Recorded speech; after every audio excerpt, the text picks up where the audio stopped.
मुलांच्या डब्यामध्ये नेहमी तेच पदार्थ दिल्याने मुलंसुद्धा खायला कंटाळा करतात. तर चला मग आज आपण मुलांच्या डब्यामध्ये अगदी पौष्टिक असा आणि सोपा पदार्थ बनवणार आहोत. तर सर्वात अगोदर मी इथे 1 वाटी बारीक रवा घेतला आहे. जाड किंवा बारीक कुठलाही रवा चालतो. एका पसरट भांड्यामध्ये तो रवा घ्यायचा आहे. त्यामध्ये अर्धी वाटी कमी आंबट असलेली दही घालायची आहे. अर्धी वाटी पाणी घालायचं आणि छान मिक्स करून घ्यायचं. त्यानंतर 10 मिनिटं आपल्याला हे बाजूला ठेवून द्यायचं आहे. 10 मिनिटानंतर आपला रवा छान असा फुललेला आहे. आता यामध्ये आपल्याला घालायचं आहे अर्धी वाटी ज्वारीचं पीठ. ज्वारीचं पीठ घातल्यानंतर परत एकदा आपल्याला छान असं मिक्स करून घ्यायचं आहे. आणि आपल्याला मिश्रण जर थोडंसं घट्ट वाटत असेल तर यामध्ये अगदी 1 ते 2 चमचे पाणी घालून परत आपल्याला इथे छान असं मिक्स करून घ्यायचं आहे. तर आता या मिश्रणामध्ये मी घालणार आहे बारीक चिरलेला कांदा, कोथिंबीर, हिरवी मिरची, बारीक चिरलेला टोमॅटो घेतलेला आहे. त्यानंतर बीट किसून घेतलेलं आहे. आलंसुद्धा किसून घालायचं आहे.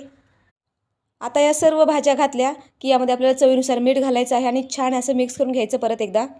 आता या मिश्रणासाठी आपण एक फोडणी तयार करणार आहोत. तडका पॅनमध्ये थोडंसं तेल घ्यायचं आहे. त्यामध्ये आपल्याला जिरे आणि मोहरी घालायची. आता हा जो आपण तडका घेतलेला आहे तो त्या मिश्रणामध्ये घालायचा आहे. छान परत एकदा मिक्स करून घ्यायचं. छोट्या चमच्याने अर्धा चमचा इथे आपल्याला खाण्याचा सोडा घालायचा आहे.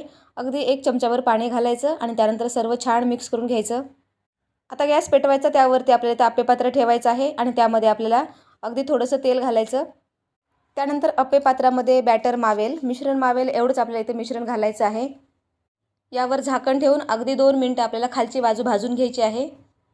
2 मिनिटं झालेली आहेत. 2 मिनिटानंतर परत आपल्याला हे पलटी करून घ्यायचं आहे आणि आपल्याला दुसऱ्या बाजूने सुद्धा ते छान असे इथे भाजून घ्यायचं आहे. तर इथे अशा प्रकारे आप्पे बनवण्यासाठी आपल्याला अगदी फक्त 4 ते 5 मिनिटाचा वेळ लागतो. आणि तुम्ही बघू शकता किती जाळीदार असे आप्पे तयार झालेले आहेत. अगदी ज्वारीच्या पिठापासून एकदम सोपी रेसिपी आहे, पौष्टिक आहे.